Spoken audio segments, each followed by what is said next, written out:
Sandhan. All Gujarat Integrated Classroom. સેટેલાઇટના માધ્યમથી જોડતી કડી એટલે સંધાન.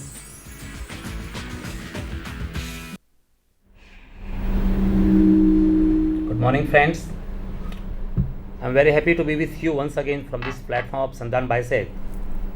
This time we are here with a topic order letters and emails.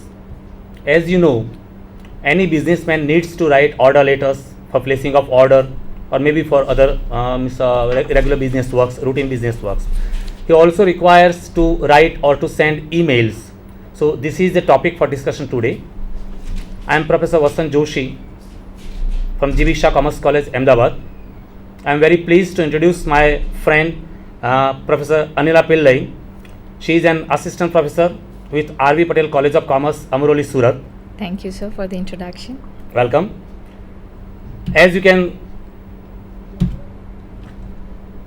see on the TV screen, friends, first of all, I would like to talk on types of letters. There are 5 types of order letters: placing of order, execution of order, delay in dispatch, substitute offer, and cancellation of order. So let us first of all start with placing of order. To begin with, a letter placing an order should begin with thanks to the seller for his quotations. A note of appreciation should be added when special terms have been offered. Yes, friends, there are several points which are to be remembered or which are to be kept in mind while drafting a letter for placing of order. Naturally, if you are placing an order, you should be very much clear about the quality of the goods, what type of quality of goods you require or what type of goods you require, so that it will not create any misunderstandings or miscommunication in future. So the points which should be kept in mind regarding the quality of the goods are color or shade of the goods, of the type of goods what you are going to order for, then size, design, or model number. For example, if you are ordering for, or if you are going to order for any electronic goods or maybe TV sets, you can also quote the quotation number, or we can say the serial number from the quotation which is printed in the booklet, so that will not create any misunderstandings in future. To speak about the quantity of goods, you need to remember to mention the size of the order in terms of the number of articles, its weight and measurement, because it's very much necessary that the number of articles, whatever the number is, you need to mention it very much aptly, and at the same time you need to mention about the weight and measurement so that the person who is going to receive it would be properly knowing about the good he is going to achieve.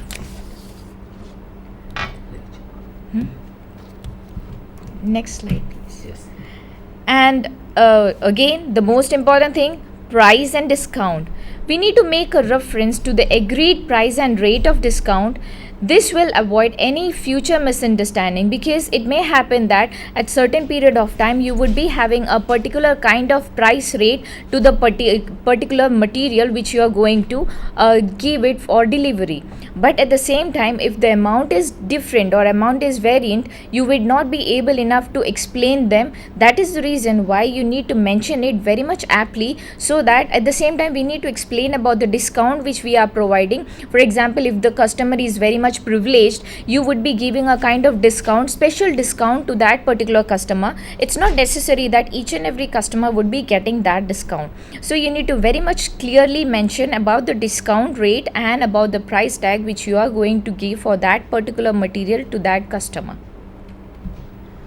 At the same time, friends, if you are going to place an order, naturally you are going to make the payment also. So whatever terms of payment have been agreed while writing the inquiry letter and receiving the quotation letter, so you have to make it clear how and when you are going to make the payment.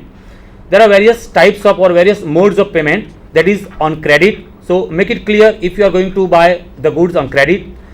If you are sending the cash with order, that is called CWO. So that also make it clear, and also mention that thing under the enclosure if you are sending any check with the order. If the payment is to be made after the goods having been delivered, so that is called cash on delivery. So if it is decided like that, so please mention that also in your order letter. And to talk about the mode of transport, the buyer should make it clear whether he wants the good to be dispatched by post or parcel through goods train or special vehicle. The buyer would be giving it very much clear about what kind of mode of transport he would prefer. For example, the buyer would be at located at some place where he might not be able enough to receive a parcel. So for that he would be opting for train. So that concern we may not be able enough to understand. So while dispatching an order, we need to be concerned about the buyer and the place where the buyer belongs, so that the goods would be received by the buyer at the proper time and at the proper level. Yes, friends. Next point to be mentioned in the order letter, that is packing. If as a buyer you want to receive your goods to be specially packed, maybe for crockery items, if you are going to order for crockery items or any such fragile things, you may order for special packing. So make it clear if you want to have the goods specially packed, but also make it clear who will bear the packing charges, because that will create misunderstandings between two businessmen, and ultimately that can spoil the business or that can end the business. So please be clear or be sure about the packing charges, who will bear that.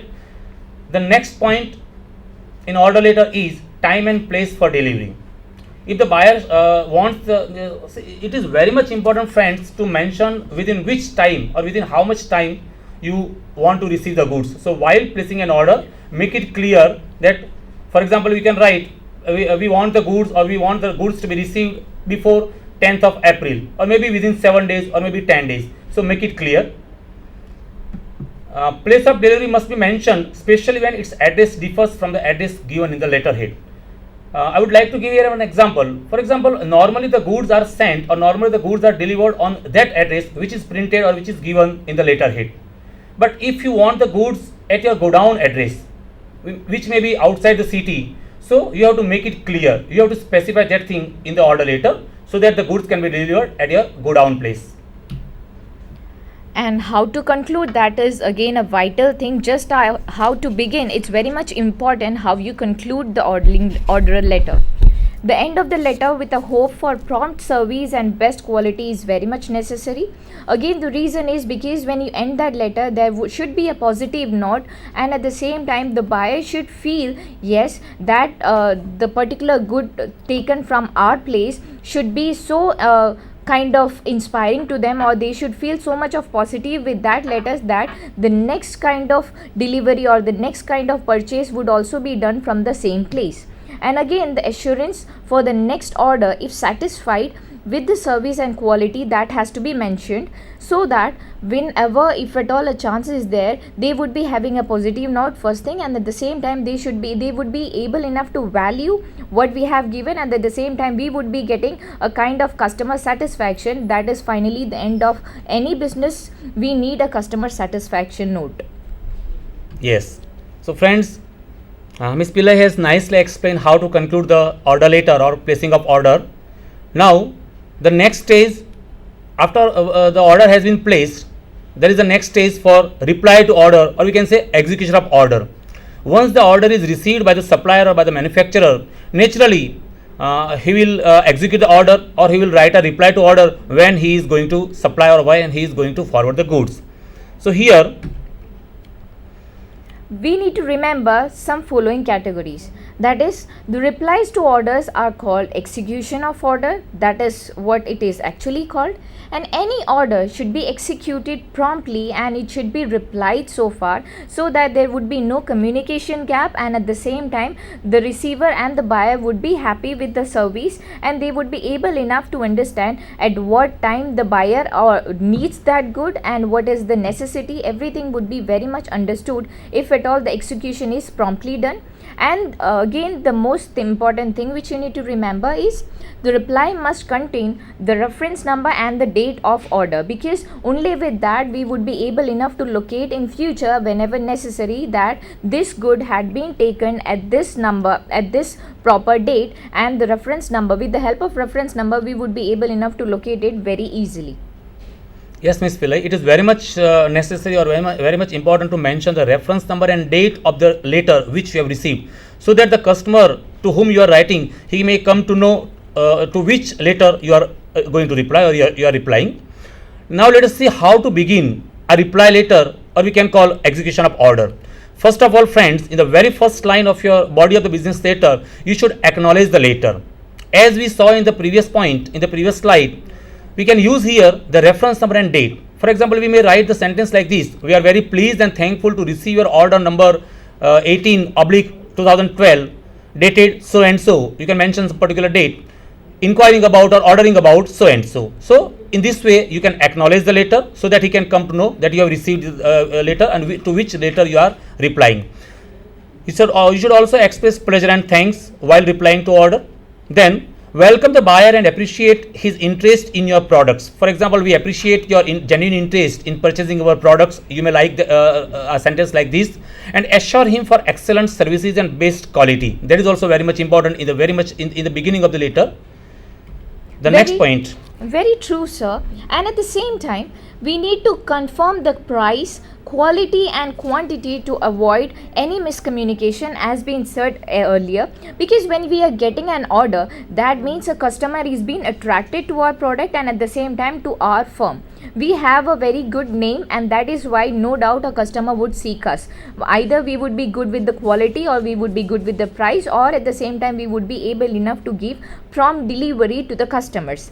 So for that we need to be very much confirm about the price, quality and quantity, so that even in future time we won't be having any mislead. At the same time, we need to praise the quality of goods and assure our customer that he has made a right choice to place the order.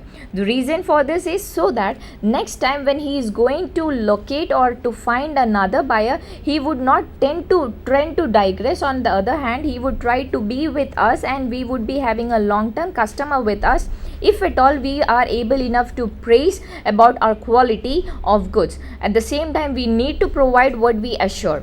Whenever we are praising the quality, we have to make sure that the so-called quality is being provided as well. But at the same time, for concern about letters, we need to no doubt praise the content, quality, so that the customer would feel a kind of positive note, and at the same time he would be encouraged to get our product.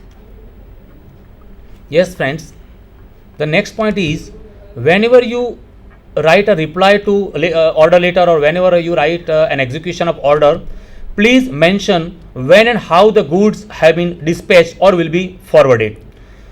For example, let me tell you, if your customer has demanded to receive the goods within 7 days, but if you are not in a position to supply the goods within 7 days, at least write a reply, at least acknowledge the letter, and also also mention the exact date when you are going to, or how you are, that is the mode of transportation, how you are going to dispatch the goods.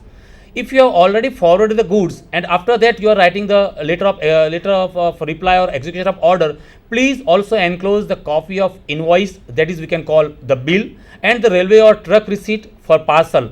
That will help him to get his goods from the transporter or from the railway authorities. So this is also very much important. And along with the attachment, as Mr. Vashant sir had said, along with the attachment that is very much necessary, we need to conclude it in a proper way. And to assure how we conclude it, we have to assure that we have provided the best quality of goods, and at the same time we have taken proper care to deliver those products. We have delivered that product properly, and at the same time we need to ask for the customer's feedback, so that he would be sure about we are valuing that customer. And at the same time we need to ask him about the next order, so that for, let's say, while you conclude a letter, for example, you can write we are happy to be in touch with you, and we are valuing you as a customer, and we would be looking forward for the next order which you place, so that if at all we get to know it early, we can dispatch it in a proper way and we can maintain the quality as per required. So when we conclude like that, no doubt we would be giving a kind of good note about our company, and at the same time we are giving a goodwill to the buyers as well. Yes, friends, the third letter in this category of order letters, that is delay in dispatch. Let me tell you what is this. For example, if as a supplier or as a manufacturer, if you have received an order from your customer, and if your customer has demanded or if he has mentioned in his letter to receive the goods maybe within 7 days or maybe 10th April or something, or 10th March or something. So, but if you are not in a position to supply the goods, if you are if it is possible to get delayed, or if you want some extra time, some more time for the execution of the order, please write a letter to your customer asking for the confirmation of time, extra time limit, and requesting him to wait for some time. That is called delay in dispatch. Let us see how to begin the letter. First of all, acknowledge the letter. Here also, as we mentioned here, you can quote the reference number and date of the previous letter which your customer has mentioned in his letter. So, using that date, acknowledge the letter. So, for example, we have received your letter number so and so, dated so and so, ordering for maybe rainproof umbrellas or etc. Then say thanks for placing of order or placing the order or showing interest in purchasing the goods. For example, if you are not in a position to supply the goods, to forward the goods within the time limit mentioned in the letter by the customer, at least say thanks for genuine interest, for showing genuine interest in purchasing your products. Then for no doubt coming to the body part of the letter, we need to apologize for the delay caused from our side. We need to express our sincere regret for being unable to execute the order within the demanded time limit. We need to apologize. For example, if at all we are supposed to write a letter like that, we need to apologize the customer for delay, and we can give the specific reason, maybe because of the strike caused by the transportation, maybe because of the delay in getting the raw materials, or maybe whatever the delay has been caused. We need to assure the customer about this delay, and at the same time we need to again assure him that within this time limit, for let's say instead of for 5 days, within 5 days we were expected to deliver that good, but instead if at all it's taking 4 or 5 more days, we need to explain that days as well. We need to give that time limit, that within this time limit we would be giving the order as being placed, and at the same time we need to give our sincere apologies for the cause of delay from our part.